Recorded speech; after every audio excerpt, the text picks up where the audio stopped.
तर हॅलो गाईस, श्री स्वामी समर्थ सगळ्यांना. तर सगळ्यांचं आपल्या लाडकी रेश्मा या चॅनलमध्ये सगळ्यांचं खूप खूप मनापासून स्वागत आहे. आणि नवीन कोणी असेल तर आपल्या चॅनलला सबस्क्राईब केल्याशिवाय विसरायचं नाही. सबस्क्राईब करायला विसरायचं नाही. आणि कमेंट करा, लाईक, शेअर, भरपूर तुमचं प्रेम द्या.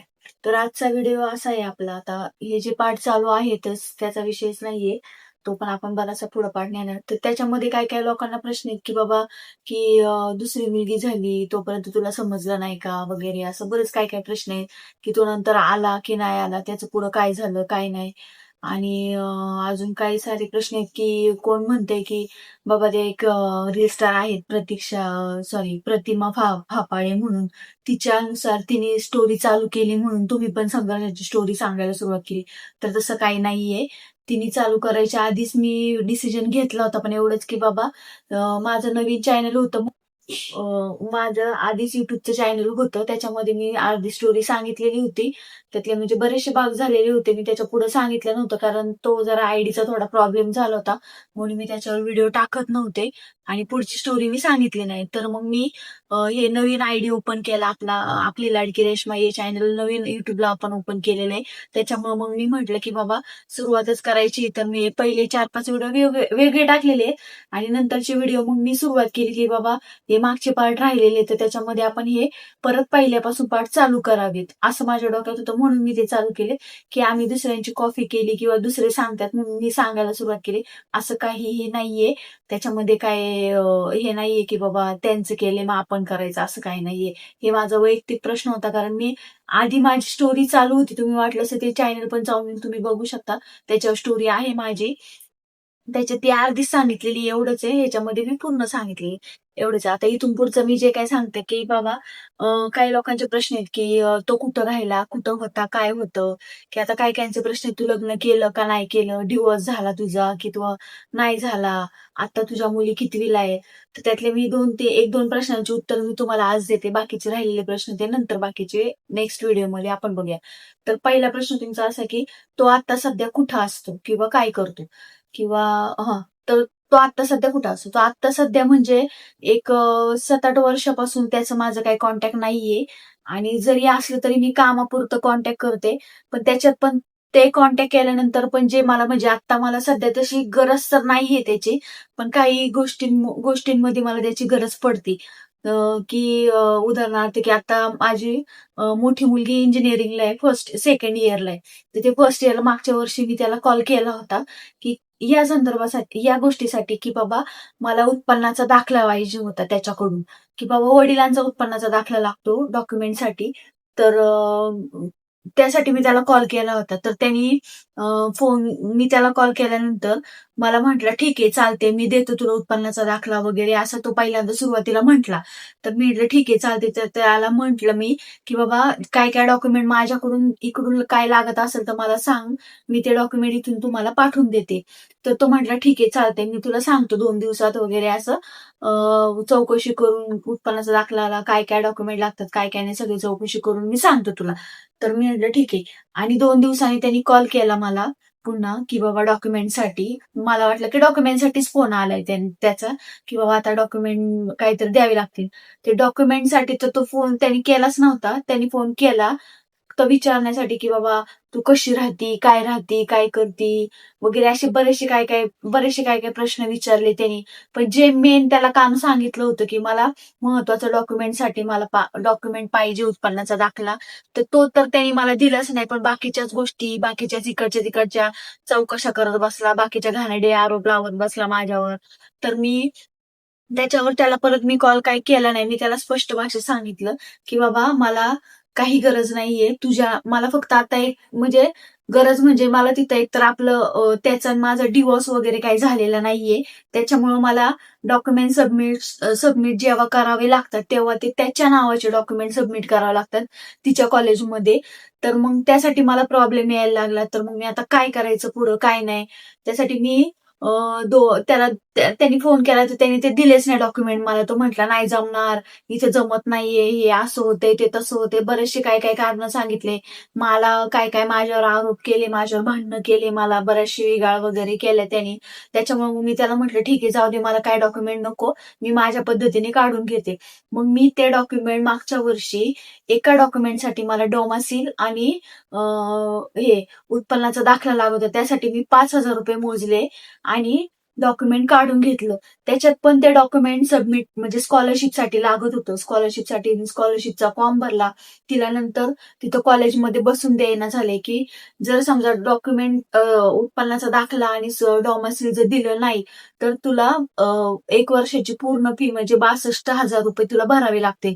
पण आता माझी तर एवढी परिस्थिती नाहीये की बाबा मी एवढे पैसे भरू शकते म्हणून. तर त्यावेळेस मी ते डॉक्युमेंट सबमिट केलं. तरी पण ते फॉर्म स्कॉलरशिपचा फॉर्म नेमका परीक्षेच्या आधी 8 दिवस तो फॉर्म रिटर्न आला परत, की बाबा त्यांनी सांगितलं की जर तुझे आई वडील एकत्र राहत नाहीये तर त्यांचं काहीतरी रिझन द्या किंवा त्यांचा जर डिवोर्स झाला असेल तर डिवोर्सचं एक डॉक्युमेंट सबमिट करा. नाही तर जर वडील एक्सपायर झाले असेल तर त्याचं डेथ सर्टिफिकेट सबमिट करा. तर आता ह्याच्यामध्ये तो तर एक्सपायर झालेला नाहीये, ते तर डॉक्युमेंट आपण आणू शकत नाही. दुसरं म्हणजे की डिवोर्स झालेला, तर मी अजूनही डिवोर्स घेतलेला नाहीये त्याच्याकडून. कारण काही गोष्टी पुढं प्रॉब्लेम व्हायला नको. कारण अजून शिक्षण मुलींचं चालू आहे. मला त्याच्या डॉक्युमेंटची खूप गरज आहे. त्याच्यामुळे मग मी डिवोर्स वगैरे असं काही अजून फाईल वगैरे केलेलं नाहीये. तर डिवोर्सचं पण माझ्याकडं काही डॉक्युमेंट नाहीये. तर मग आता राहिला प्रश्न की बाबा तुम्ही एकत्र राहत नाही, तर त्याच्याबद्दल तुम्हाला एक प्रतिज्ञापत्र किंवा डॉक्युमेंट एक सेम पाठवावं लागेल. मग ते 8 दिवसात मी ते डॉक्युमेंट एक प्रतिज्ञापत्र म्हणून लिहून दिलं आणि तिला ते डॉक्युमेंट तिथं परत ऑनलाईन सबमिट केलं. नंतर त्याच्यानंतर ते सबमिट झाल्यानंतर ते फॉर्म एक्सेप्ट झाला, तो फॉर्म सबमिट झाला आणि मग तिला परीक्षेला बसायला भेटलं फर्स्ट इयरच्या. आता परत सेकंड इयरचं पण तिचं फर्स्ट इयरचा निकाल वगैरे झालाय. आता सेकंड इयरसाठी परत तिला ते डॉक्युमेंट लागतंय. मी परत एकदा कॉल केला होता, तर तिथल्या एका म्हणजे ओळखीच्या माणसाने सांगितलं की त्याच्या वडिलांचं किंवा त्याच्या नावाचं जर तुझ्याजवळ रेशन कार्ड वगैरे काय असेल तर ते डॉक्युमेंट चौकशी कर आणि परत ते फॉर्म भरावे लागेल. म्हणजे तेव्हा आपल्याला उत्पन्नाचा दाखला भेटेल. पण अशा काही गोष्टी आहेत की तो मला त्याच्या नावाच्या ज्या काही गोष्टी असतात किंवा त्याच्या जबाबदारीवर जे काही असतं डॉक्युमेंट, तर ते मला डॉक्युमेंट तो देत नाहीये, अजूनही दिले नाहीये. आता मी मुलींचं आधार कार्ड, माझं पॅन कार्ड, माझं आधार कार्ड त्यावेळेस ज्यावेळेस शाळेच्या ऍडमिशनसाठी सुरुवातीला लागत होतं त्यावेळेस पण मी काय म्हणतात थोडेफार पैसे भरून म्हणा किंवा थोडंफार त्यांना सांगून समजून त्याचे डॉक्युमेंट इकडून तिकडून गोळा करून मी ते डॉक्युमेंट माझ्या नावचे म्हणजे त्याच्या नावचे मी करून घेतलेले आहेत, मुलींच्या नावचे पण. त्यावेळेस पण त्यांनी मला ज्यावेळेस सुरुवातीला पण जेव्हा डॉक्युमेंट लागत होते त्यावेळेस पण त्यांनी खूप नखरे केले. मला त्याचे डॉक्युमेंट कुठलेच देत नव्हता तो. त्याचं आधार कार्ड, पॅन कार्ड त्यांनी सगळं लपून ठेवलं होतं. म्हणजे गावाकडे होतं त्याचं. मग तो मला ते पण डॉक्युमेंट त्याचं नाव लावायला सुद्धा मला तो पटकन डॉक्युमेंट देत नव्हता. मी बऱ्याच काय काय गोष्टी हे करून इकडचे तिकडचे डॉक्युमेंट गोळा करून मग मी हे डॉक्युमेंट हे केलेले आहेत. आधार कार्ड माझं काढून घेतलं, माझं पॅन कार्ड काढून घेतलं, मुलींचं आधार कार्ड शाळेसाठी लागत होतं तेव्हा ते काढून घेतलं. ते झालं पूर्ण आता. आणि आणि हे असं डॉक्युमेंट चालूच आहे. आणि तुम्हाला वाटत असेल तो येतो का नाही येतो, तो सुरुवातीच्या काळामध्ये म्हणजे 1-2-3 4-5 वर्षाखाली तो म्हणजे 2 वर्षांनी 1.5 वर्षांनी जेव्हा मुलींचे बर्थडे असतात त्यावेळेस तो यायचा. पण तो आला तरी तो एकच दिवस म्हणजे त्याच दिवशी बर्थडेच्या दिवशीच यायचा मुलींच्या. ते पण एकाच मुलीच्या बर्थडेला किंवा म्हणजे दोन्ही मुलींचे बर्थडे माझ्या एकाच महिन्यात असतात. एकीचा 10 तारखेला असतो फेब्रुवारीत आणि एकीचा 28 फेब्रुवारीला असतो. तर तो एखादा वर्ष 28 फेब्रुवारीला यायचा तर एखाद्या वर्ष 10 फेब्रुवारीला यायचा. आणि आल्यानंतर जेव्हा मुली त्याच्याशी बोलायच्या, मी तर नव्हते जास्त बोलत कारण तो ड्रिंक वगैरे करून यायचा, फालतू बडबड करत बसायचा, त्याच्यामुळे मी जास्त काही बोलत नव्हते. पण मुलींबरोबर बोलायचा. मुली म्हणायच्या मग आम्हाला वर्षभर एकाच ड्रेसवर जमतं का वगैरे असं नाही का. तर त्यावेळेस तो म्हणायचा, नाही तुझी आई जर मी काय पैसे वगैरे दिले तर ती तुम्हाला खायला प्यायला द्यायची नाही, ती ती स्वतः पैसे हे करेल वगैरे, असं बरंच काय काय बोलायचा. आणि 1 वर्ष 2 वर्ष 2-3 वर्ष आला, आणि आता एक मागच्या 2 वर्षाखाली असं झालं की ज्या दिवशी तिच्या बर्थडेला तो आला होता इथे, 28 फेब्रुवारीला लहान्या मुलीचा बर्थडे असतो, त्यावेळेस तो आला होता. त्यावेळेस तो आला तर तो तिच्या समोरून गेला, तरी पण त्यांनी तिला ओळखलं नाही, बारक्या मुलीला माझ्या.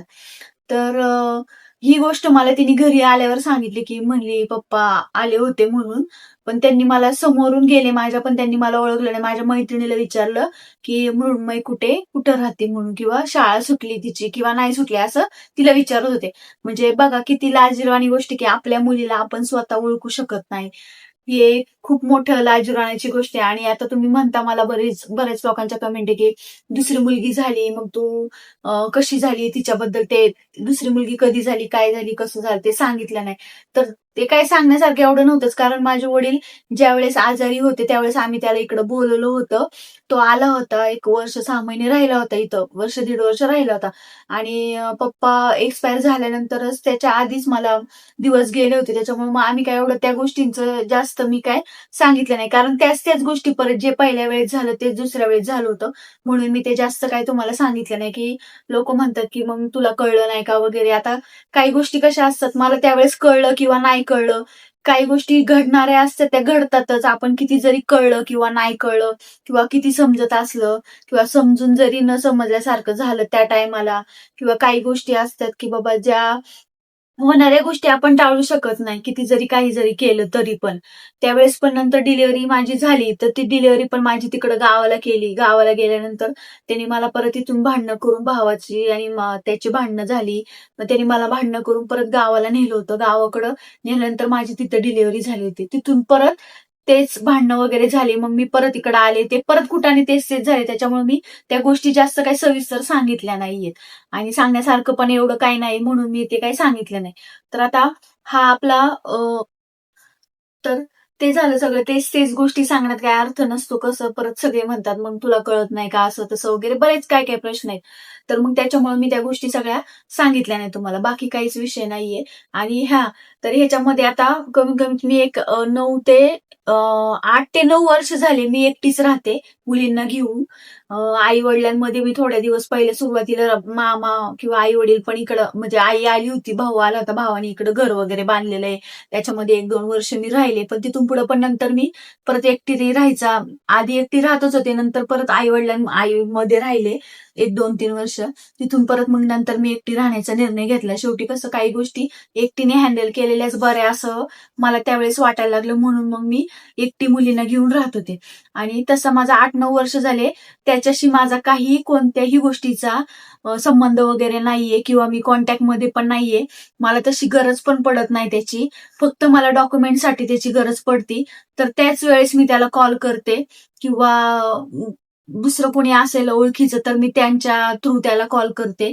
पण तो त्या गोष्टीला कोणताही रिस्पॉन्स देत नाही, मला कोणत्याही प्रकारचा 1ही रुपया देत नाही मला तो, किंवा मुलींच्या शिक्षणासाठी, खाण्यापिण्यासाठी किंवा कोणत्याही त्यांच्या मूलभूत गरजांसाठी तो आमच्याकडे लक्ष देत नाही किंवा काहीच नाही. आणि डिवोर्स पण झालेला नाहीये, मी पण फाईल कधी केला नाही डिवोर्स, आणि त्यांनी पण कधी फाईल डिवोर्स केलेला नाहीये. त्या गोष्टीपर्यंत मी गेलेच नाही, कारण मला त्या गोष्टी एवढ्या काय महत्वाच्या वाटल्याच नाहीये. कारण कसं आहे ते आता मुलींच्या शिक्षणाच्या ह्याच्या गडबडीमध्ये मी जास्त काही लक्ष दिलं नाही. तर आता हा ब्लॉग कसा वाटला मला कमेंटमध्ये नक्की सांगा. आणि तुमचे जे काही डाऊट आहेत ते मी क्लिअर केलेले आहेत. अजून जरी काही डाऊट असतील ते मला कमेंटमध्ये नक्की सांगा, मी तो क्लिअर करण्याचा प्रयत्न करीलच. आणि हा ब्लॉग तुम्हाला कसा वाटला कमेंटमध्ये नक्की सांगायचे. आपली लाडकी रेश्मा या चॅनेलला सगळ्यांनी सबस्क्राईब करा आणि खूप सारं तुमचं प्रेम द्या.